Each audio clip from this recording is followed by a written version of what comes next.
الرحمن الرحيم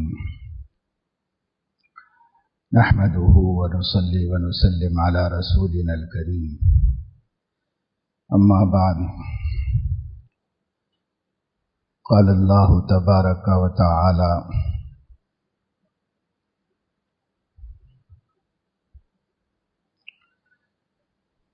قل يا أيها الناس إني رسول الله إليكم جميعا الذي له ملك السماوات والأرض لا إله إلا هو يحيي ويميت فآمنوا بالله ورسوله النبي الأمي الذي يجدونه مكتوبا عندهم في التوراة والإنجيل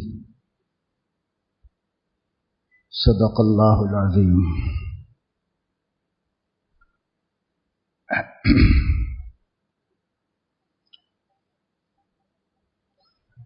انسان اس دنیا میں بے علم، بے خبر اور بے شعور وجود میں آتا ہے.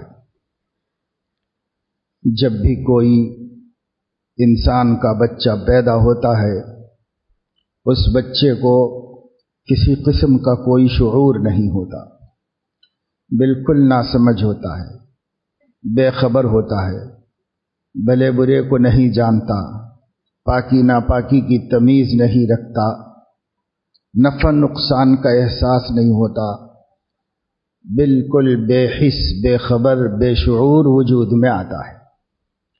دنیا کی کوئی مخلوق اللہ پاک اس طرح نہیں پیدا کرتا. یہ صرف ایک انسان ہے جسے بے شعور پیدا کیا جاتا ہے. ہر مخلوق باشعور پیدا ہوتی ہے. ایک چینٹی پیدا ہوتی ہے تو اسے اپنی زندگی کے مقصد کا شعور ہوتا ہے. ایک جماد، ایک ذرہ، کنکر وجود میں آتا ہے، اس کو اپنی زندگی کے مقصد کا شعور ہوتا ہے. بڑی سی بڑی مخلوق ہے، پہاڑ ہے، سورج ہے، چاند ستارے ہیں، اور آج کی دنیا نے اس سے بھی بڑی بڑی مخلوقات کا پتہ چلایا ہے. یہ ساری کی ساری مخلوقات چاہے وہ اپنے وجود میں حقیر فقیر ہوں، چاہے اپنے وجود میں نہایت وقی اور سربلند ہوں، سب کو جس دن وہ وجود میں آئے ہیں اپنے وجود میں آنے کے مقصد کا پتہ ہے. جب بھی پیدا ہوتے ہیں انہیں مقصد کا پتہ ہوتا ہے. بکری کے ہاں بکری کا بچہ پیدا ہو جائے اسے اپنے مقصد کا پتہ ہوتا ہے. پرندے کا بچہ پیدا ہو جائے اسے اپنے وجود کے مقصد کا شعور ہوتا ہے. ایک انسان ہوتا ہے جب وہ پیدا ہوتا ہے تو لاشعور ہوتا ہے، اسے کچھ سمجھ نہیں، اسے کچھ خبر نہیں کہ وہ کیوں پیدا ہوا، اور سب کچھ اس کی ماں اس کی دیکھ بھال کر لیتی. اگر ماں نہ ہو یا کوئی پالنے والا نہ ہو تو وہ بچہ اپنے سے پل بھی نہیں سکتا، اپنے آپ پل بھی نہیں سکتا. اس کو پالنے کے لیے دوسرے کا شعور، دوسرے کا علم اور دوسرے کی خبر ضروری ہے. اس لیے باخبر باپ، بھائی، بہن، شعور رکھنے والی ماں، شعور رکھنے والی فیملی اس کو چھوٹے سے شعور کی عمر تک لاتی. پھر جیسے جیسے وہ بڑا ہوتا رہتا ہے ویسے ویسے اس کو کچھ شعور آتا جاتا ہے. دھیرے دھیرے اسے سمجھ میں آتا ہے کہ بھوک لگتی ہے، اسے سمجھ میں آتا ہے کہ سردی ہوتی ہے، گرمی ہوتی ہے. آہستہ آہستہ اس کا شعور پیدا ہوتا ہے. جس چیز کو وہ پہلے پہلے پاتا ہے وہ اس کی جسمانی اور مادی ضرورتیں ہوتی ہیں، ان کی خبر پاتا ہے. اپنے جسم سے متعلق، اپنی زندگی سے متعلق ضرورتوں کا دھیرے دھیرے احساس پیدا ہوتا ہے.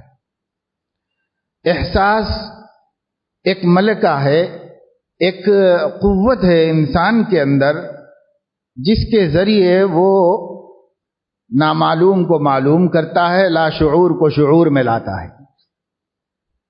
ہر انسان میں دھیرے دھیرے اس کو احساس ہونے لگتا ہے.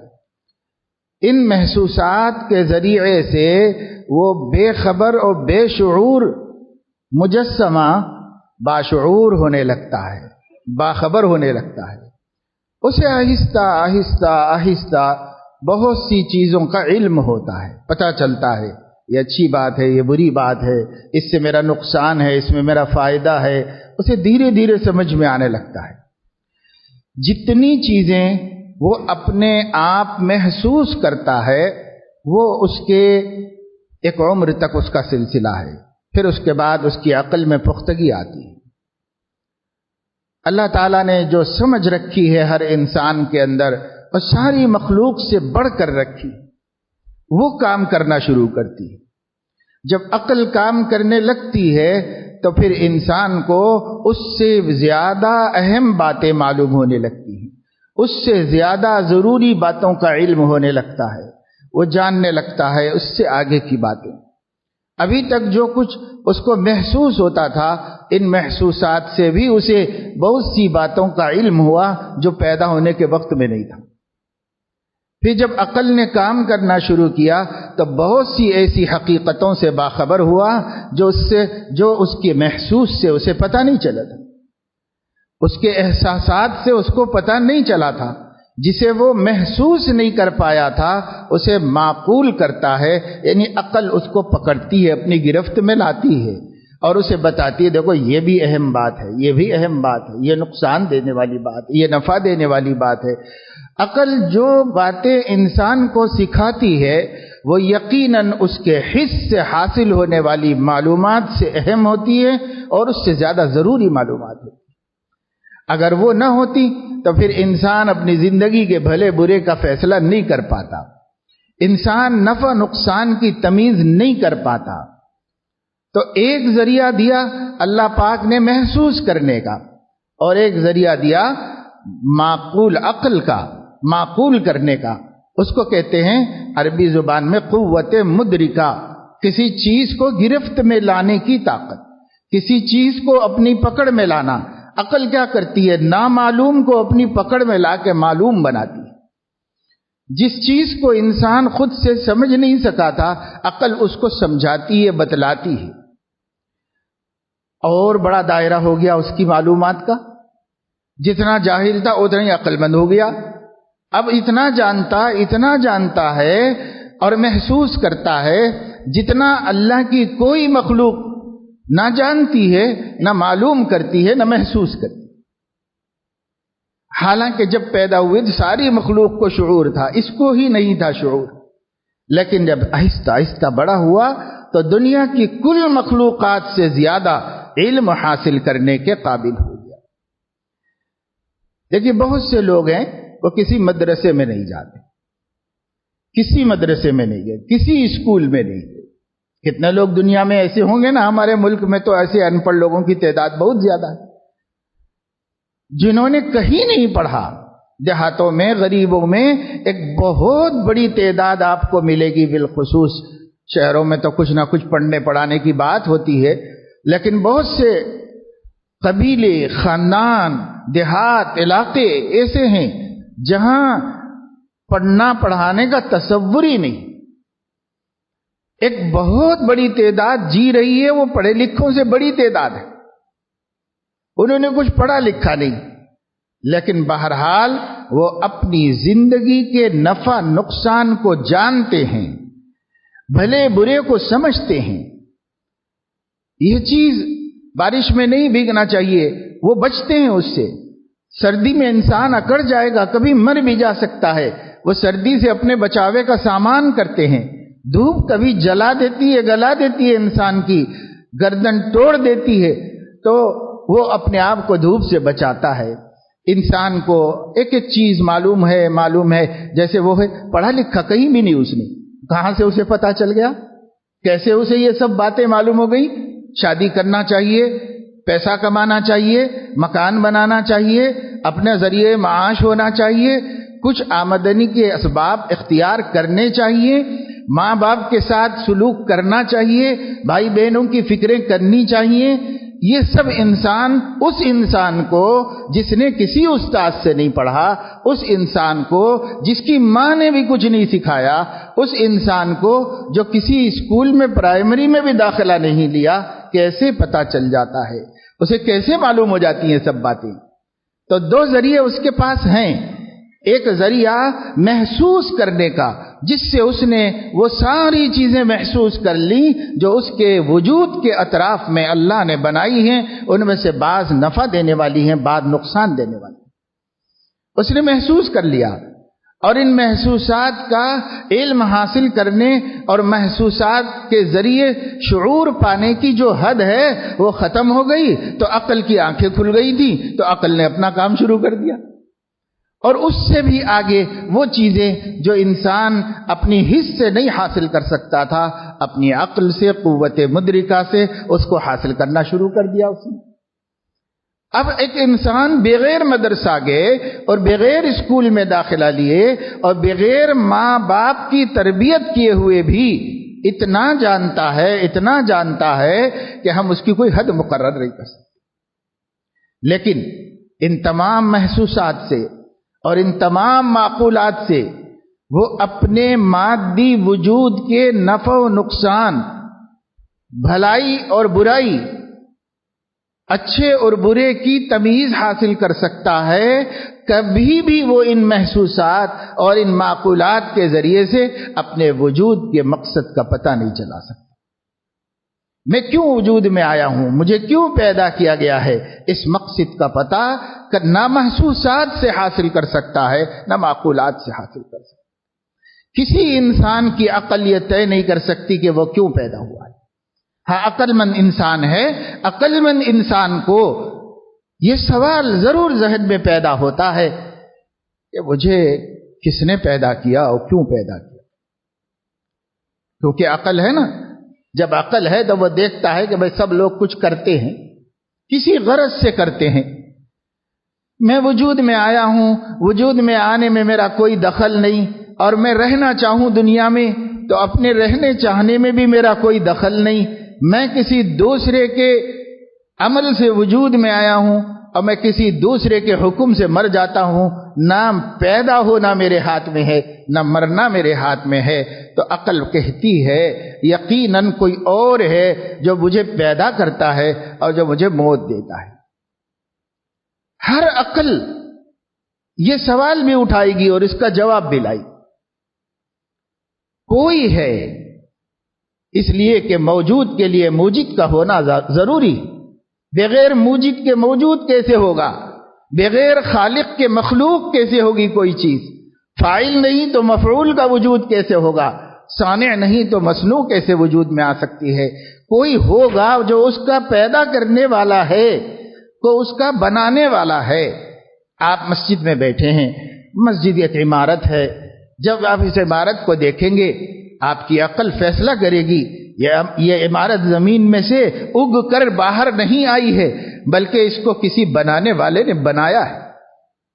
آپ کھیت کو دیکھیں گے، آپ کی عقل کہے گی دانا اگرچہ کہ زمین میں سے اگ کے باہر آ گئی ہیں یہ کونپلیں، اور یہاں سے وہاں تک ہرے بھرے درخت نظر آ رہے ہیں، لیکن یہ درخت خود سے تو وجود میں نہیں آ سکتے، کسی نے اس میں بیج رکھا ہوگا، اس بیج سے یہ وجود میں آیا ہے، کسی نے پانی دیا ہوگا، اس پانی سے یہ کھیتی وجود میں آئی ہے۔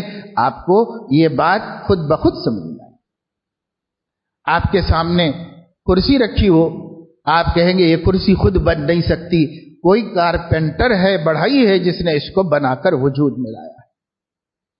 آپ تخت پر سوئے، آپ کا ضمیر کہے گا، آپ کی عقل کہے گی کہ یہ تخت اپنے آپ آسمان سے نہیں ٹپکا ہے، کسی کارپینٹر نے اس کو بنایا ہے تو یہ وجود میں آیا ہے۔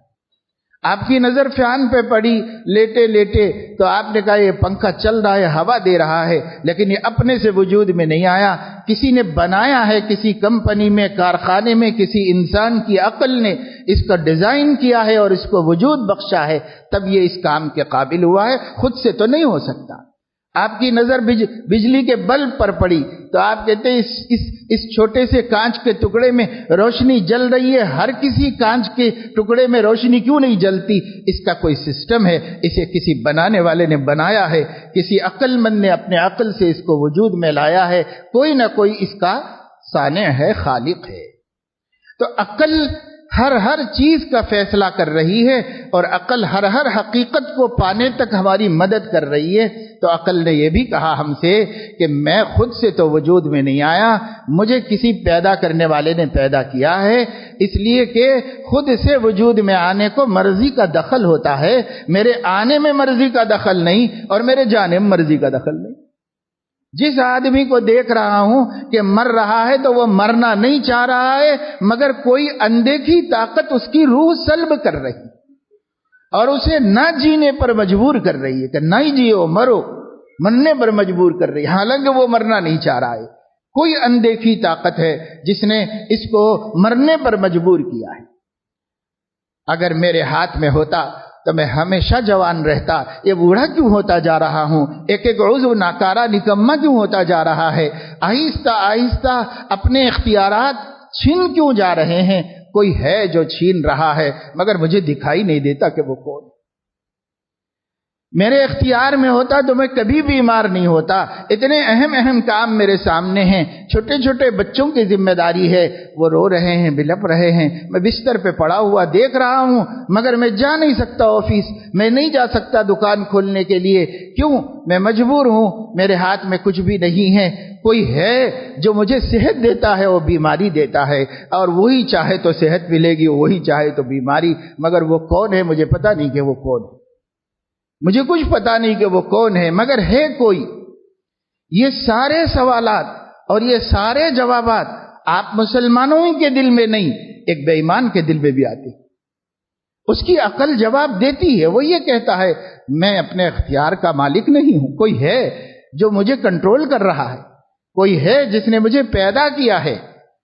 اب جب یہ سوال پیدا ہوا عقل پختہ ہونے کے بعد انسان کے شعور میں، تو اس سوال کا جواب نہ انسان کی محسوسات کے پاس ہے، اور نہ انسان کی معقولات کے پاس ہے، اور نہ اس دھرتی میں کوئی وجود ایسا ہے جس وجود سے آپ پوچھ لے تو وہ آپ کو جواب دے دے براہ راست کہ تمہیں کس نے پیدا کیا اور کیوں پیدا کیا۔ دو سوال ہر انسان کے سامنے موجود، کس نے پیدا کیا، کیوں پیدا کیا۔ ہر باشعور کے ذہن میں کوئی مجنون پاگل ہی ہوگا تو الگ بات ہے، باقی ہر عقل مند، ہندو ہو، مسلم ہو، عیسائی ہو، سکھ ہو، جین ہو، خدا تعالیٰ کو ماننے والا ہو، نہ ماننے والا ہو، اگر انسان ہے اور عقل سلامت ہے تو دو سوال اس کے اندر موجود ہے۔ ایک یہ کہ مجھے کس نے پیدا کیا اور کیوں پیدا کیا۔ اس کا جواب اس کائنات میں کوئی ذریعہ علم نہیں ہے جس سے حاصل کیا جا سکے۔ اس لیے اللہ تبارک و تعالی شانہ نے محسوس اور معقول سے آگے بڑھ کر، حس اور عقل سے اونچے اٹھ کر بندوں کے لیے ایک ذریعہ اپنی قدرت سے، اپنے فضل سے اور اپنے کرم سے عطا فرمایا ہے، اور وہ ذریعہ ہے وحی کا۔ وہ وحی کا ذریعہ ہے، وہ نہ ہو تو ان دو سوالوں کا جواب قیامت تک دنیا کو کوئی نہیں دے سکتا۔ کوئی ان سوال اور یہ سب سے ضروری سوال، سب سے ضروری سوال ہے زندگی کے، جس کا جواب اگر وحی نہ ہو تو کسی طرح آپ حاصل نہیں کر سکتے، کسی طرح۔ آپ کہیں گے بھائی یہ تو ہمارے ماں باپ بھی کہتے ہیں، ہمارے استاذ بھی کہتے ہیں، ہمارے علماء بھی کہتے ہیں، ان سے بھی ہم کو معلوم ہوتا ہے، اور لوگ بھی کہتے ہیں، یہاں تک کہ بہت سے غیر مسلم بھی کہتے ہیں، تو ان سے بھی تو معلوم ہوا، اور آپ کہہ رہے ہیں کائنات میں کوئی نہیں ہے۔ ہم یہ کہہ رہے وحی سے پہلے کوئی نہیں۔ ان سب کو جو پتا چلا، کچھ پتا چلا، صحیح چلا، غلط چلا، جو بھی چلا پتا اللہ کے بارے میں، پیدا کرنے والے کے بارے میں، زندگی کے مقصد کے بارے میں، تو وہ وحی سے پہلے کسی کو بھی نہیں چلا۔ جس نے بھی بولا ہے وحی کے بعد بولا ہے۔ کیوں؟ اس واسطے کہ یہ سوال اور اس کا جواب جس طرح مل سکتا ہے وہ عالم غیب میں ہے، اور غیب تک ہماری رسائی کسی بھی طرح نہیں ہو سکتی۔ اللہ تعالیٰ کا ایک وجود ہے، وہ غیب میں رہتا ہے، اسی نے پیدا کیا، ہمیں کیا پتا؟ وہی ہم کو زندگی دیتا ہے، وہی موت دیتا ہے۔ ابراہیم علیہ السلام نے نمرود کے سامنے کہا الذی یحیی و یمیت، وہی مجھے زندگی دیتا ہے، وہی مجھے موت دیتا ہے، وہی مجھے کھلاتا ہے، وہی میری پیاس بجھاتا ہے، وہی جب میں بیمار ہوتا ہوں تو شفا دیتا ہے، اسی کے ہاتھ میں عزت ہے، ذلت ہے، سب۔ لیکن ہمیں کیا پتا وہ کون ہے؟ اگر وحی نہ ہوتی اور نبی نہ ہوتا تو نبی پر وحی نہ آتی اور ہمیں پتہ کیسے چلتا؟ جنت ہے، دوزخ ہے، برزخ کے حالات ہیں، حساب کتاب ہے، عرش و کرسی ہے، لوح و قلم ہے، اللہ کا راضی ہونا اور ناراض ہونا، اور راضی ہونے کے اچھے اثرات اور ناراض ہونے کے برے ثمرات، سب کچھ ہمیں کیسے معلوم ہوئی؟ سب غیب ہے، سب غیب ہے، کوئی چیز حاضر نہیں، مشہود نہیں۔ مشہود کہتے ہیں جس کو آنکھ دیکھ لے، مشہود نہیں، اس لیے ہم دیکھ نہیں سکتے۔ مسموع نہیں، یعنی جس کو کان سن سکتے ہیں، اگر ہوتا تو ہم سن لیتے۔ محسوس نہیں، یعنی جس کو انسان کے اندر کی سمجھنے کی، اخذ کرنے کی صلاحیت اگر اس کے بس میں ہوتا تو ہم بچپن میں ہی سمجھ گئے ہوتے اس کو۔ اور معقول بھی نہیں، اگر عقل میں آ سکتی ہوتی تو ہماری عقلیں فیصلہ کر دیتی تھی، ہر بے ایمان کی عقل فیصلہ کر دیتی۔ یہ سب ذریعے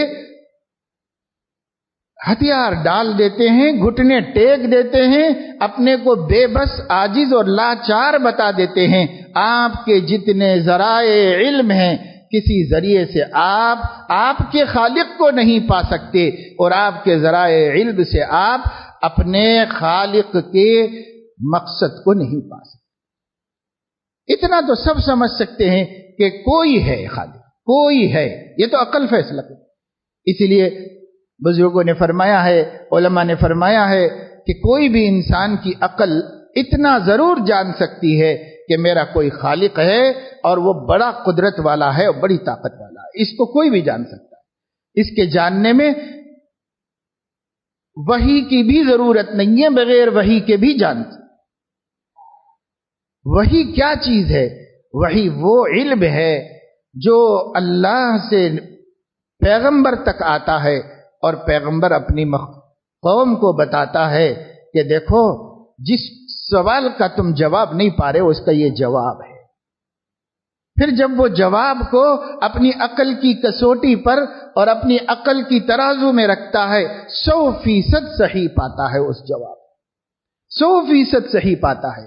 جو خبر نبیوں نے دی ہے، اگر انسان کی عقل معوف نہیں ہوئی ہے یا وہ تعصب کے رنگ میں رنگی ہوئی نہیں ہے تو نبی کی ہر خبر عقل کے نزدیک معتبر ہے۔ ہم کہتے ہیں نا کہ بھئی ہماری عقل میں نہیں آ رہی بات، یہ ہماری عقل میں نہیں آ رہی، تو تمہاری عقل کا اعتبار نہیں ہے، لیکن وہ بات عقل کے مطابق ہی ہے، عقل کے خلاف نہیں ہے۔ تمہاری اپنی عقل کا علاج کراؤ، عقل ہی اس لائق نہیں ہے کہ وہ بات کو فیصلہ کر سکے۔ ایک آدمی آئے، حضور علیہ السلام نے فرمایا اس کے پیٹ میں درد تھا، میرے بھائی کے پیٹ میں درد ہے، فرمایا شہد پلاؤ۔ تو اس نے جا کے شہد پلایا مگر کم نہیں ہوا۔ پھر وہ آئے، کہنے لگے کہ میرے بھائی کے پیٹ میں درد ہے، آپ نے فرمایا شہد پلاؤ۔ تو انہوں نے شہد پلایا، درد کم نہیں ہوا۔ پھر آئے، کہنے لگے یا رسول اللہ میرے بھائی کے پیٹ میں بہت درد ہے، آپ نے فرمایا اس کو شہد پلاؤ، اللہ کا کلام سچا ہے، تیرے بھائی کا پیٹ جھوٹا ہے، اس کو شہد پلاؤ۔ تو یہ جو حضور علیہ السلام نے فرمایا نا، ان کے یقین کی بات ہے۔ باقی ایک مسئلہ ذہن میں رہنا چاہیے تمام سمجھدار لوگوں کے کہ محدثین نے نبی کریم صلی اللہ علیہ وسلم کی ان حدیثوں کی شرح میں جس میں آپ نے علاج معالجے سے متعلق کچھ باتیں بیان فرمائی ہیں، ان کی شرح میں تمام محدثین نے فرمایا ہے کہ محض نبی کے فرما دینے کی وجہ سے کسی بھی شخص کا ان علاجوں کو کر لینا درست نہیں ہے، بلکہ طبیب کے ذریعے اس کو معلوم کرنا چاہیے۔ اس لیے کہ نبی علاج کرنے کے لیے تشریف نہیں لائے تھے، نبی ہدایت دین دینے کے لیے تشریف لائے تھے۔ یہ جو باتیں ازراہ خیرخواہی آپ فرما دیا کرتے تھے، یہ اس زمانے میں سماج کے اندر معروف باتیں تھیں، اور یہ باتیں فرمایا کرتے تھے۔ اس سے ہو سکتا ہے کہ عربوں کو تو فائدہ ہو جائے کہ ان کا ماحول اور ان کی آب و ہوا اور ان کے ہاں کی پیدا ہوئی چیزیں ان کو نفع دے دیں، لیکن دوسرے علاقے کے لوگوں کے لیے وہ نافع ہوں، یہ کوئی ضروری نہیں۔ اس لیے جو بعض لوگ حدیث کی کتابوں میں پڑھ لیتے رہتے ہیں اور خود سے خود بھی کھاتے دوسروں کو بھی کھلاتے رہتے ہیں، یہ ان کا عمل محدثین کے نزدیک غلط عمل ہے، یہ صحیح عمل نہیں ہے۔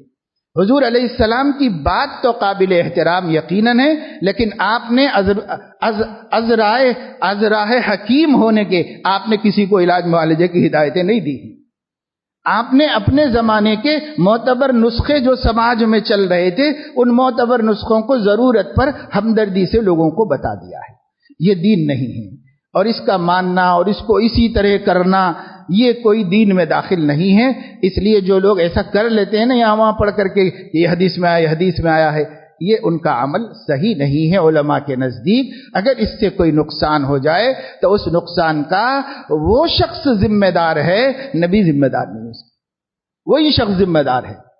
اس کو طبیب سے مشورہ کر کے استعمال کرنا چاہیے تھا، بغیر طبیب کے مشورے کے اسے استعمال نہیں کرنا چاہیے۔ کیوں؟ یہ ایک مسئلہ ہے اور یہ مسئلے کی بات ہے، اس میں کوئی نبی کی بے ادبی نہیں ہے، اس لیے کہ نبی وہ اس کام کے لیے تشریف ہی نہیں لائے۔ نبی پاک صلی اللہ علیہ وسلم کا کام وہ یعلمہم الکتاب والحکمت ویزکیہم ہے۔ ہاں، چونکہ آپ کے سینے میں ایک شفیق دل ہے، اس لیے آپ نے امت کی ہر بھلائی کی خبر دی ہے۔ جس چیز کی بھلائی کا آپ کو علم تھا اس کی ان کو خبر دی ہے۔ چونکہ صحابہ کرام آپ کے ساتھ رہتے تھے، صحابہ کرام کے لیے جب کوئی پریشانی آتی، جسمانی بھی آتی، مادی بھی آتی، تو حضور علیہ السلام اس کی فکر بھی ایک باپ ہونے کی حیثیت سے، ایک شفیق و مہربان روحانی باپ ہونے کی حیثیت سے اس کے باپ سے بھی زیادہ کرتے تھے اور اس کے بھائی سے بھی زیادہ کرتے تھے۔ یہ آپ کی شفقتیں ہیں اور ان شفقتوں پر مبنی تعلیمات ہیں۔ ہاں، ان تعلیمات میں آپ کی شفقت کو پتہ چلانا چاہیے۔ ان تعلیمات کے ذریعے آپ کی انسانیت نوازی اور اپنی امت کے لیے دل میں جو سوز ہے اس کا اندازہ لگا کر آپ کی محبت میں اضافہ ہونا چاہیے، آپ کے تعلق میں اضافہ ہونا چاہیے۔ لیکن محض حدیث میں پڑھ کر کسی کے لیے دوا تجویز کر دینا یہ شرعاً درست نہیں، یہ شرعاً درست نہیں۔ اصول ہوتے ہیں، اس کے کچھ طریقے ہوتے ہیں، اور پھر اللہ پاک نے ہر علاقے میں اس علاقے کے لوگوں کے نفع کی چیزیں پیدا فرمائی ہیں۔ اس لیے ہماری دوا، ہماری بیماریوں کے علاج اللہ نے یہاں پیدا کیے، کسی کی بیماری کا علاج وہیں پیدا کر دیا اللہ نے۔ اللہ پاک کی قدرت ہے اور اللہ رب العزت کی یہ بندوں پر مہربانی ہے۔ خیر، میں آپ کو یہ بات بتا رہا تھا، چونکہ ایک ایسی میں نے حدیث سنائی، تب آپ بھی شہد زبردستی کسی کو پلاتے رہیں گے، نفع ہو نقصان ہو، بولیں گے حدیث میں تیرا پیٹ جھوٹا ہے، یہ بولیں گے۔ یہ نہیں ہے نبی پاک صلی اللہ علیہ وسلم کی، نبی پاک صلی اللہ علیہ وسلم جو بات کہتے وہ غیب سے خبر پا کر کہتے، اس لیے آپ کے تو اس بول میں سچائی ہے۔ ہم کس بنیاد پہ بول دیں گے کسی کو تیرا پیٹ جھوٹا ہے؟ ہم کس بنیاد پہ بولیں گے؟ نبی غیب سے خبر پا کر بولتے، اس لیے ان کے بولنے کا اعتبار ہے۔ تو بہرحال اس میں مثال صرف اتنی دینی تھی مجھے کہ جیسے حضور نے فرمایا اللہ کا کلام سچا ہے کہ اللہ نے شہد کے بارے میں فرمایا فی شفاء للناس، اس میں لوگوں کے لیے شفا ہے، اور تیرے بھائی کو فائدہ نہیں ہو رہا ہے تو تیرے بھائی کا پیٹ جھوٹا ہے۔ اسی طریقے سے اللہ نے جتنی باتیں نبیوں کے ذریعے آخرت کی ہمیں بتائی ہیں وہ ساری باتیں عقل کے نزدیک بھی سچی ہیں، معتبر ہیں۔ کسی کی عقل میں نہیں داخل ہو رہی ہے تو اس کی عقل قابل علاج ہے۔ نبی کی بات بالکل صحیح، وہی بالکل صحیح ہے، اپنی بات قابل علاج ہے، اپنی عقل درست کرنے کی ضرورت ہے۔ جب انسان کچھ تعلیم حاصل کرتا ہے، کتابیں پڑھتا ہے، عام طور سے ہم لوگ جو تعلیم حاصل کرتے ہیں چونکہ ایک ایسے ماحول میں حاصل کرتے ہیں جس ماحول کے اندر توحید و رسالت و عقیدہ آخرت کا اور دین کا کوئی تصور نہیں ہوتا، محض مادے کے اوپر تحقیق ہوتی ہے اور محض سائنس کی باتیں کی جاتی ہیں، تو اس لیے رفتہ رفتہ انسان کی عقل کا رنگ اور اس کا مزاج مادی ہو جاتا ہے، روحانی نہیں باقی رہتا۔ اس کے ساتھ ساتھ ایمان و یقین پر بھی محنت ہو تو انسان کی عقل روحانیت کے نور سے منور اور روشن ہوتی ہے، اس لیے اس کو وہ سب باتیں سمجھ میں آتی ہیں جو باتیں پیغمبر خبر دیتے ہیں، نبی خبر دیتا ہے۔ قرآن میں کہا گیا ہے کافروں کے بارے میں کہ مَلَّمْ يَجْعَلِ اللَّهُ لَهُ نُورًا فَمَا لَهُ مِن نُور، اللہ جس کی عقل کو روشن نہ کرے وہ اندھی عقل، اس کو کوئی روشنی نہیں، کوئی روشنی نہیں۔ روشن عقل وہ ہے جو خالق کو پہچان لے اور اپنی زندگی کی مقصد تک پہنچ سکے، وہ روشن عقل ہے۔ اور جب اس کا ذریعہ وحی ہے تو وحی کو نہ مانے تو ایسی عقل اندھی ہے، اندھیری عقل ہے۔ اور جب وحی کے ذریعے کو مان لے وہ روشن عقل ہے، اس کو اللہ نے نور دیا ہے، صرف عقل نہیں نور بھی دیا ہے اللہ نے۔ اس نور سے، اس روشنی سے اس نے مانا کہ ایک نبی کی ضرورت ہے اور وہ نبی جو کہہ دیں اسے مان لینا، اس نبی کی صداقت اور اس نبی کے اخلاق کی بلندیوں کو سامنے رکھتے ہوئے لازم اور ضروری ہے۔ کیونکہ نبی پر وحی آتی ہے، وہ دعویٰ کرتا ہے میرے اوپر وحی آتی ہے۔ جب وہ دعویٰ کرتا ہے تو دعویٰ تو بھائی کوئی بھی کر سکتا ہے، خود ہمارے نبی کے ہی نے حیات 2 آدمیوں نے دعویٰ کر دیا ہم بھی نبی ہیں، اور اس کے بعد سے آج تک خدا جانے کتنے دعوے ہو رہے، کتنے دعوے اس وقت سے اب تک ہوتے چلے آ رہے ہیں، روز ہو رہے ہیں بھائی۔ آج کل تو جس کو جو جی میں آیا دعویٰ کر رہا ہے، جس کے جو جی میں آیا دعویٰ کر رہا ہے، تو خدا بننے والے بھی کچھ کم ہیں کیا؟ دنیا میں بہت سے لوگ دعویٰ کر سکتے ہیں کہ ہم نبی ہیں، ہم کو وحی آتی ہے۔ تو سوال یہ پیدا ہوتا ہے کہ بھائی ہم ان کے کہنے ہی سے کیسے مانیں؟ کیا ثبوت ہے کہ واقعی ان کے اوپر وحی آتی ہے؟ کیا ثبوت ہے؟ تو یہ سوال ہمارے آقا سیدنا و حبیبنا و قرۃ اعیننا حضرت محمد صلی اللہ علیہ وسلم کے دعوے پر مکہ والوں نے پیش کیا۔ یہ عام انسانی سوال ہے، کسی کے ذہن میں بھی آ سکتا ہے۔ اس وقت کے بھی انسانوں کے ذہن میں آیا کہ صاحب ہم کیسے مانیں کہ آپ پر وحی آتی ہے؟ آپ کو کوئی سرخاب کے پر تو نہیں لگے ہوئے، آپ ہمارے سے علیحدہ کوئی جسم و جسامت والے بھی نہیں ہیں، آپ کوئی آسمان سے بھی نہیں اترے ہیں، آپ بھی عبداللہ کے گھر میں پیدا ہوئے ہیں، آمنہ کے پیٹ سے وجود میں آئے ہیں، آپ نے بھی دودھ پی کر پرورش پائی ہے، آپ بھی کھانا کھاتے ہیں اور کھانے کی ضرورت سے بازار جاتے ہیں۔ ما لہذا الرسول یأکل الطعام ویمشی فی الاسواق، ہم کیسے مان لیں؟ آپ تو ہماری طرح کھانا کھاتے ہیں، آپ ہماری طرح دھندا کرتے ہیں، کاروبار تجارت کرتے ہیں، تو ہم کیسے مان لیں کہ آپ پر ہم سے ہٹ کے کوئی خاص اللہ کا فضل ہوا ہے؟ ہم کیسے مان لیں؟ پھر آپ دنیاوی اعتبار سے ہم سوچتے ہیں تو محتاج و غریب آدمی ہیں، یوں اللہ پاک نے پوری زندگی میں نبی کو کسی کے ایک دانے کا محتاج نہیں بنایا، لیکن دیکھنے والوں کو یہ لگا کہ آپ کسی کی سرپرستی کے محتاج ہیں، کسی کی کفالت کے محتاج ہیں، کیونکہ ابا پہلے سے نہیں تھے، امی کا بہت جلدی انتقال ہو گیا، دادا بھی نہیں رہے، تو چچا پال رہے ہیں، یہ نظر آ رہا ہے دیکھنے والوں کی آنکھوں کو، اور آپ بکریاں چرا رہے ہیں تاکہ پیٹ کا مسئلہ حل کریں، آپ ملک کے شام جا رہے ہیں، بحرین جا رہے ہیں، تجارت کر رہے ہیں، بزنس کر رہے ہیں تاکہ اپنے بال بچوں کو پال سکے۔ ہم کیسے مانیں؟ آپ میں کون سی الگ چیز ہو گئی ہے کہ آپ کہتے ہیں کہ میرے اوپر وحی آتی ہے تو ہم مان لیں؟ کس وجہ سے مانیں؟ ہماری عقل تو یہ کہتی ہے فرشتہ آنا چاہیے تھا، اور فرشتہ آ کر دعویٰ کرتا، وہی آپ کے دل پہ کیوں اترتی ہے؟ کعبے کی چھت پہ اترنا چاہیے تھا تو ہم اس کو مانتے، اللہ میاں لکھ کے کتاب رکھ دیتے، ہم پڑھ کے مان لیتے۔ ہماری عقل تو یہ کہتی ہے کہ طائف کے دو سردار ہیں، ان سرداروں میں سے کوئی بنایا جانا چاہیے تھا، وہ بڑے بڑے فارم ہاؤس کے مالک ہیں، وہ بڑے بڑے دولت کے مالک ہیں، وہ لوگوں کو کیوں نہیں بنایا گیا؟ آپ جیسے بیچارے غریب آدمی کو کیوں بنایا گیا؟ ہماری عقل نہیں تسلیم کرتی، کسی پہلو سے، کسی زاویے سے آپ کے نبی ہونا ہماری سمجھ میں نہیں آتا۔ حضور علیہ السلام نے فرمایا کہ عقل کے مفلسو، اس سے نہیں سمجھا جاتا کسی کو، کسی کی سچائی نہ مال سے سمجھی جاتی ہے، کسی کا اعتبار اس کی قد و قامت سے بھی نہیں ہوتا، کسی کا اعتبار اس کی مال دولت سے بھی نہیں ہوتا، اس کی عہد کسی چیز سے بھی نہیں ہوتا۔ ہاں، اعتبار کرنے کے قابل آدمی عقل کے اعتبار سے اگر دیکھا جائے تو نمبر 1 وہ خلقت کے اعتبار سے، جسم و جسامت کے اعتبار سے ناقص نہ ہو، کامل ہو۔ اور مجھ سے زیادہ کامل الخلقت پوری کائنات میں ڈھونڈو، اولین و آخرین میں کوئی نہیں، کوئی عیب نہیں نکالا آج تک کسی نے آپ کے وجود کے اندر۔ اتنا کامل الخلقت اللہ نے بنایا ہے، وہ جو کسی کہنے والے نے بہت تھوڑے جملوں میں بہت بڑی بات کہہ دی ہے، جس کو دریا بکوزہ کہتے ہیں، کہ سورت تیری معیار کمالات بنا کر دانستہ مصور نے قلم توڑ دیا۔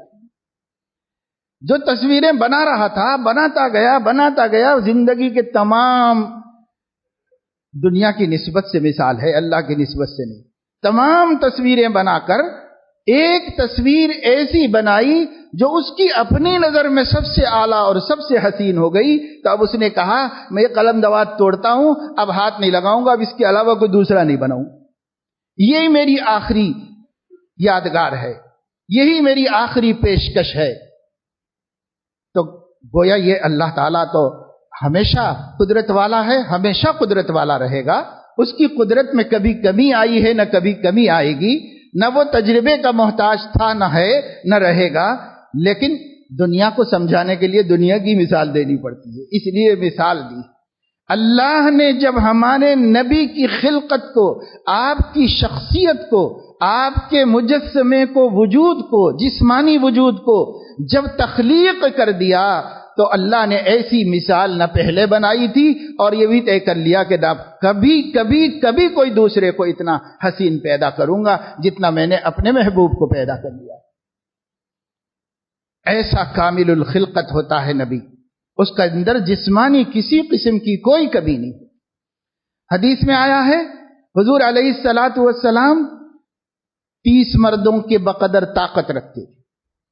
ایک دوسری روایت میں آیا ہے جنت کے 40 مردوں کے بقدر طاقت رکھتے تھے، اور جنت میں ایک داخل ہونے والے کو 100 مردوں کی طاقت دی جائے۔ تو 4000 مردوں کی قوت اپنے جسم کے اندر نبی پاک صلی اللہ علیہ وسلم رکھتے تھے۔ جن لوگوں نے آپ کی 9 بیویوں پہ اعتراض کیا ہے، ان سے پوچھو کہ 4000 بیویوں کا جو حق رکھتا تھا، وہ اگر 9 پر اپنی زندگی پر اکتفا کر لیا ہے تو کتنا بڑا مجاہد ہے، وہ کتنے بڑے اخلاق کا حامل ہے۔ حضور علیہ الصلاۃ والسلام کی طاقت ایسی، خلقت ایسی، جسم و جسامت ایسی، حسن و جمال اتنا معیاری۔ ایک یہ چیز دیکھو میرے اندر جس کی کوئی مثال نہیں لائی جا سکتی۔ دوسری چیز یہ دیکھو کہ جو دعویٰ کر رہا ہے وہ کس خاندان سے تعلق رکھتا ہے، کیونکہ فیملی بیک گراؤنڈ جو ہوتا ہے اس کی بڑی ویلیو ہوتی ہے، بڑا وزن ہوتا ہے۔ پڑھے لکھے گھر کا کسی بچے کا پڑھا لکھا ہو جانا اور ان پڑھ گھرانے کا کسی بچے کا پڑھا لکھا ہونا زمین آسمان کا فرق ہوتا ہے۔ اور خاندان غریب ہو اس سے کوئی مطلب نہیں، لیکن خاندان شریف ہو تو اس کے گھر کا غریب بھی شریف ہوتا ہے، اس کے گھر کا بچہ بھی شریف ہوتا ہے، اور اس کے گھر کا پڑھا لکھا بھی شریف ہوتا ہے اور ان پڑھ بھی شریف ہوتا ہے۔ خاندان کا پس منظر دیکھا جاتا ہے۔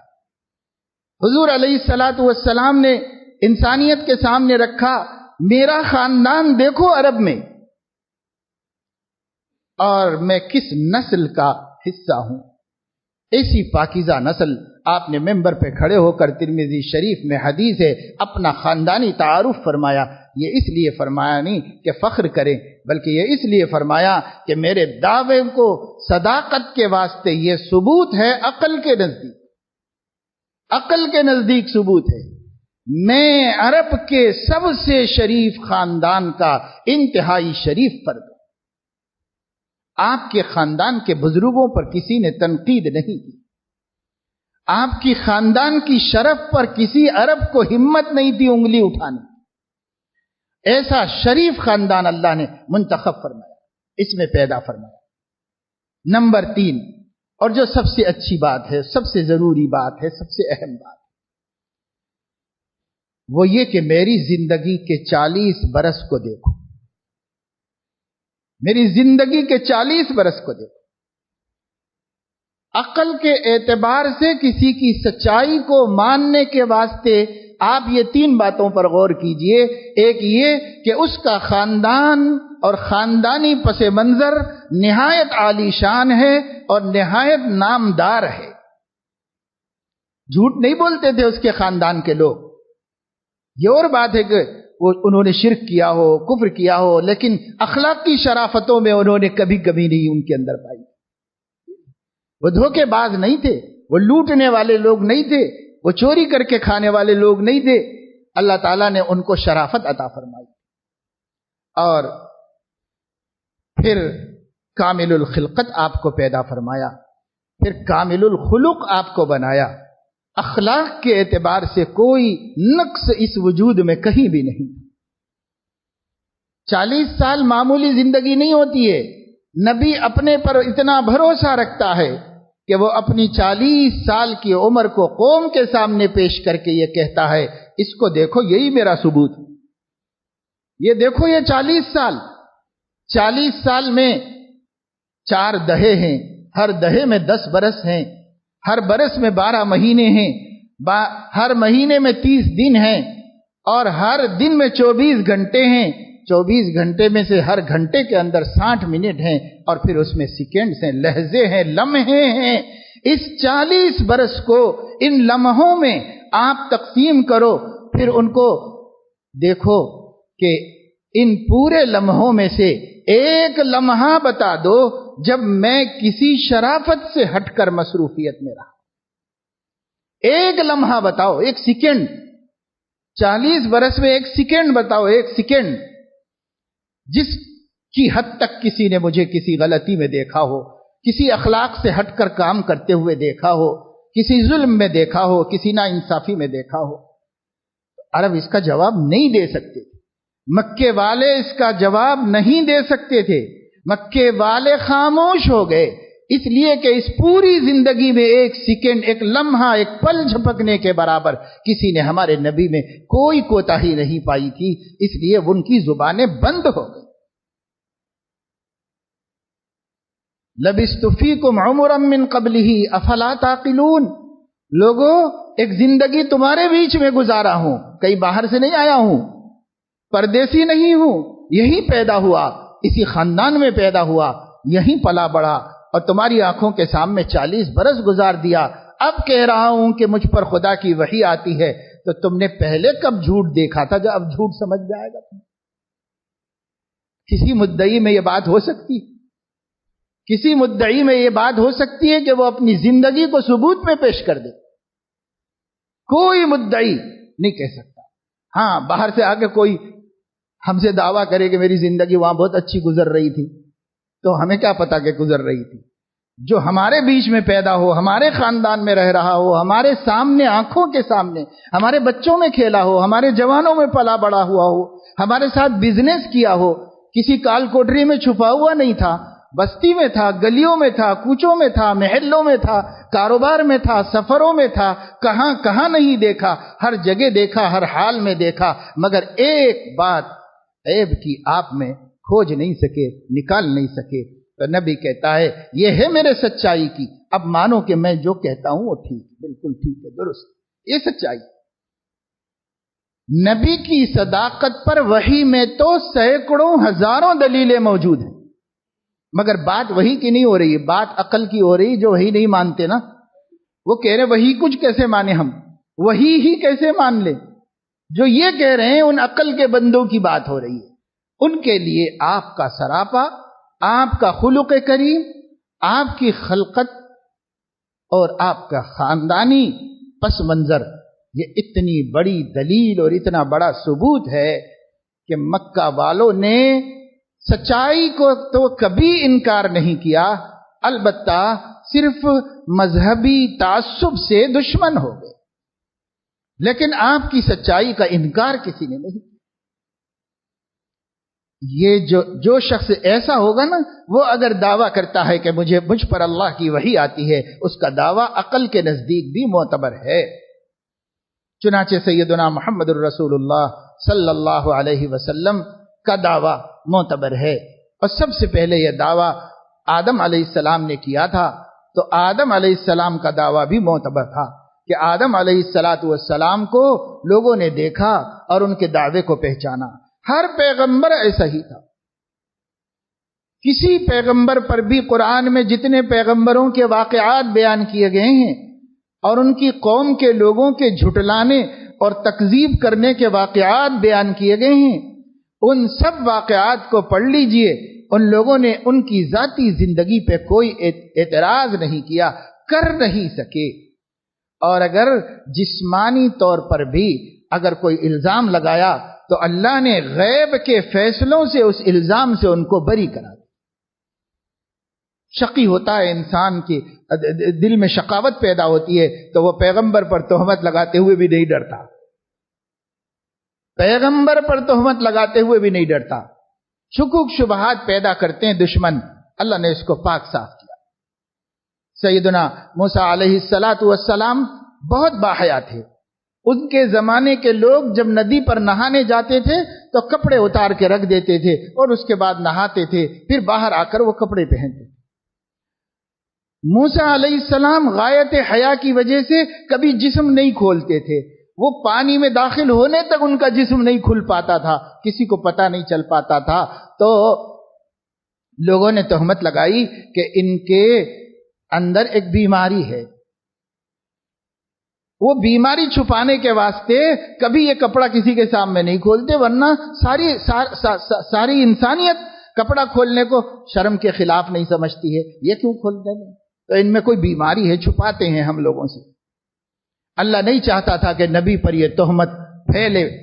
اللہ پاک نے یہ کیا کہ ایک دن موسیٰ علیہ السلام پانی میں تالاب میں اترے اور وہاں ایک پتھر کے اوپر اپنی چادر رکھ کے پانی کے اندر چلے گئے، اور جب فارغ ہو گئے نہا کر چادر کے لیے ہاتھ بڑھایا تو وہ پتھر دوڑنا شروع کر۔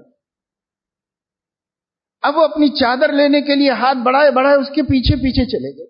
سو بھی حجر، پتھر میرا چادر دے دے، میرا کپڑا دے دے، اس کے پیچھے پیچھے دوڑنے لگے۔ حضرت موسیٰ علیہ السلام، وہاں سارے لوگ بیٹھے ہوئے تھے، کوئی مجمع تھا، اس مجمع تک گیا پتھر، اور وہاں تک حضرت موسیٰ علیہ السلام دوڑتے ہوئے گئے۔ پھر موسیٰ علیہ السلام وہ پتھر رک گیا تو اپنی چادر لینے میں کامیاب ہو گئے اور اس کی خوب پٹائی کی، لیکن اللہ پاک نے، لوگ کہنے لگے ارے ہم لوگ خامخواہی کہتے تھے، یہ تو بہت حسین ہے، جو بہت خوبصورت ہے، ہم لوگ خامخواہی کہتے تھے کہ یہ عیبدار ہے۔ تو ان کی زبانوں سے پھر اللہ نے چلایا کہ یہ ہمارا جو شبہ تھا، یہ شبہ بھی پیغمبر کے بارے میں قائم نہیں رہنا چاہیے، اگر وہ بھی قائم رہ جائے گا تو لوگ اس کی تصدیق کیسے کریں گے؟ اللہ نے یہ سارا انتظام کرنا۔ تو خلقت کے اعتبار سے سب سے اعلیٰ اور خلق کے اعتبار سے سب سے اعلیٰ، خاندانی پس منظر میں سب سے اعلیٰ اور حضور علیہ السلام ہوں کہ کوئی نبی ہوں، اسی لیے قرآن نے ایک نبی کے انکار کو تمام نبیوں کا انکار قرار دیا، ایک نبی کے انکار نہیں۔ کذبت قوم نوح المرسلین، کذبت عاد مرسلین، اللہ نے سب کے بارے میں کہا، وہ مرسلین، سب نبیوں کا انکار، سب نبی، حالانکہ انہوں نے صرف اپنے نبی کا انکار کیا تھا، لیکن اللہ نے کہا ایک کا انکار، سب کا انکار، سب کا انکار، اس لیے کہ سب نبی اللہ کے چہیتے و خاص بندے ہیں۔ قصہ مختصر یہ میرے دوستوں اور بزرگوں، میں نے آج یہ بات بتانی چاہی کہ انسان جب دنیا میں وجود میں آتا ہے، اپنا وجود بھی اپنے اختیار میں نہیں ہے اور اپنی موت بھی اپنے اختیار میں نہیں ہے، اپنی بچپن، جوانی اور بڑھاپے کا یہ سفر بھی اختیار میں نہیں ہے، اور بیماری اور صحت بھی اختیار میں نہیں ہے۔ جب ہم ان چیزوں میں سے کسی کے مختار اور مالک نہیں ہیں تو ہم اپنے موجد نہیں ہیں، اپنے سراپا کا، اس زندگی کا وجود ہمارے علاوہ کسی نے کیا ہے، اور جس نے کیا ہے اس کو پانے کا کوئی ہمارے پاس وسیلہ نہیں ہے کہ ہم پتہ چلائیں کہ کس نے ہمیں وجود بخشا ہے، اور جب بخشا ہے تو تھوڑے دن کے لیے یہاں رکھا ہے تو کیوں رکھا ہے؟ یہ سوال ہر انسان کے دماغ کا ہے، اور اس سوال کا جواب دنیا کے کسی انسان کے پاس نہیں ہے اگر وحی نہ ہو۔ وحی ہی اس کا جواب دے سکتی، وحی سے پہلے کسی کے پاس اس کا جواب نہیں، وحی کے بغیر آج بھی کسی کے پاس اس کا جواب، یعنی آج بھی کسی غیر مسلم کے دل میں یہ بات پیدا ہو جائے، یہ سوال اٹھ جائے، تو اس سوال کا، ان دونوں سوالوں کا جواب کہ مجھے کس نے پیدا کیا ہے اور اس نے مجھے کیوں پیدا کیا ہے، آج بھی ذہن میں آ جائے اور وہ ساری دنیا کی خاک چھان لے اور دنیا کی تمام لائبریریوں کی کتابیں پڑھ ڈالے، اس کے پاس اس کا کوئی جواب نہیں ہوگا وحی کے بغیر۔ ہاں، اسلام کی کتابیں پڑھے تو مل جائے گا جواب اس کو، کیونکہ اسلام کی علم وحی سے متعلق ہے، اسلام کا علم وحی سے متعلق ہے۔ لیکن وحی کو چھوڑ دو تو نہ ہماری محسوسات ہمیں اس کا جواب دلا سکتی ہیں، نہ ہماری معقولات ہمیں اس کا جواب دلا سکتی ہیں۔ لازماً پیغمبر کے دربار میں آنا پڑے گا، پیغمبر کی چوکھٹ سے جڑنا پڑے گا، تب پیغمبر بتائے گا تمہارا پیدا کرنے والا ایک ایسی جامع مانع کامل ہستی ہے جس کی تعریف یہ کی جاتی ہے المستجمع بجمیع صفات، تمام اچھی صفات کا جمع کرنے والا، المستجمع بجمیع صفاته الکمالیہ، اپنے تمام کامل اور اچھی صفات کا جمع کرنے والا، اور اپنے آپ کو تمام عیوب سے منزہ اور پاک رکھنے والے کو خدا کہتے ہیں، اللہ کہتے ہیں، رب کہتے ہیں، مالک کہتے ہیں، خالق کہتے ہیں، رحمان کہتے ہیں۔ ایک ایسی ذات ہے جس کے بہت نام ہیں، وَلِلَّهِ الْأَسْمَاءُ الْحُسْنَى، بہت نام ہیں اس کے اور بڑے اچھے اچھے نام ہیں اس کے، کیونکہ اس کی ہر صفت اچھی ہے اس لیے ہر نام اچھا ہے اس کا۔ وہ ایک اللہ ہے، اللہ جس کا ذاتی نام، وہ اللہ هو اللہ الذی لا الہ الا هو الملک القدوس السلام المؤمن المہیمن العزیز الجبار المتکبر سبحان اللہ عما یشرکون، اور سب بیان کیے گئے۔ ایک حدیث میں 99 نام بیان کیے گئے۔ نبی پاک صلی اللہ علیہ وسلم نے فرمایا، ترمذی میں روایت ہے، ان للہ تعالی 99 اسما 100 الا واحدہ، اللہ تعالیٰ کے ایک کم 100 نام ہیں، 99 نام ہیں، اور یہ 99 ایک موقع پر بیان کیے ہیں۔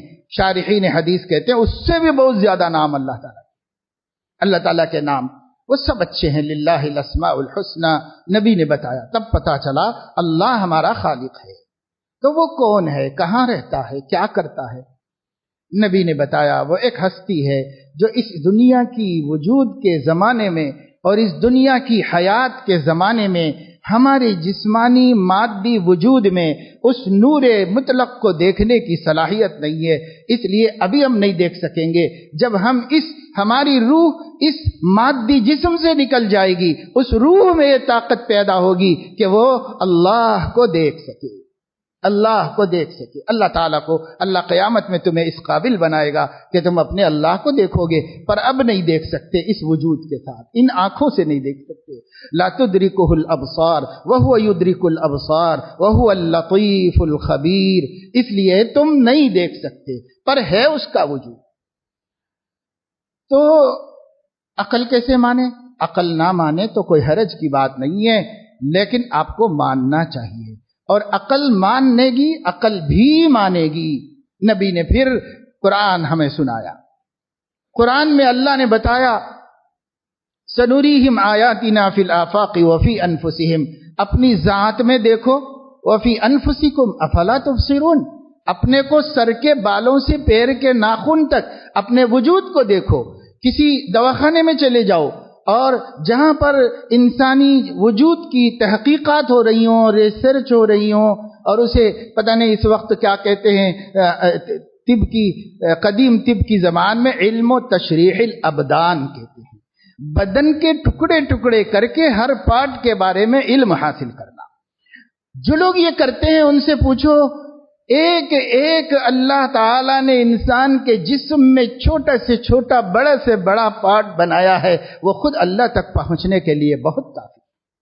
وفی انفسکم افلا تبصرون. یہ ایک انسان کے وجود میں کتنی بڑی مشنری ہے. ٹیکنالوجی اور سائنس کے اس دور میں کوئی اس ٹیکنالوجی کو سمجھنے میں اب تک بھی کامیاب نہیں ہو سکا.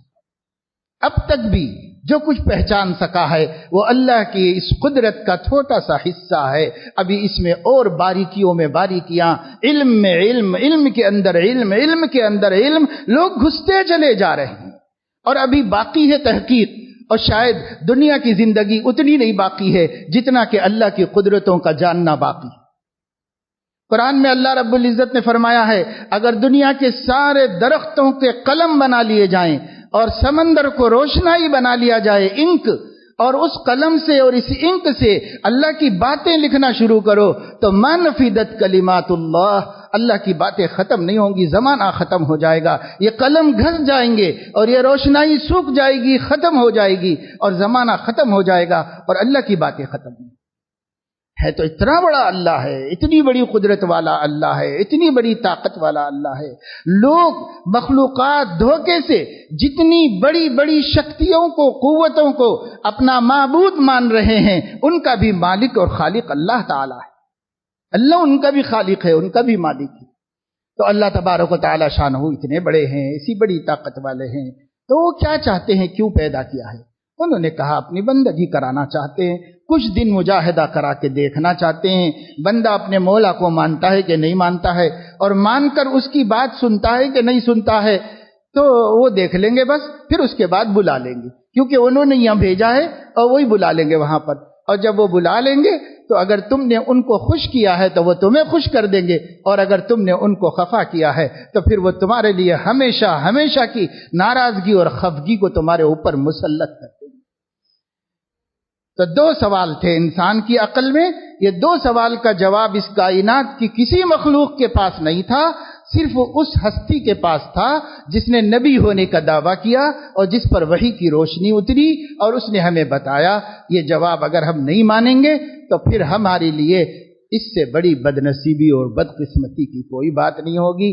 اللہ کرے کہ ہمیں یہ بات سمجھ میں آ جائے اور ہم سب لوگ اپنے مولائے مہربان کو پہچان کر اس کے سچے پکے بندے بن کر زندگی گزاریں، اور اس کی ناراضگی اور اس کی خفگی کو ایک لمحے کے لیے ہم برداشت نہ کر سکیں. ہر وقت اللہ کی خوشی ہماری زندگی کی سب سے بڑی خوشی بن جائے، اور اس سے بڑی کوئی خوشی ہمیں نہ. وآخر دعوانا ان الحمدللہ.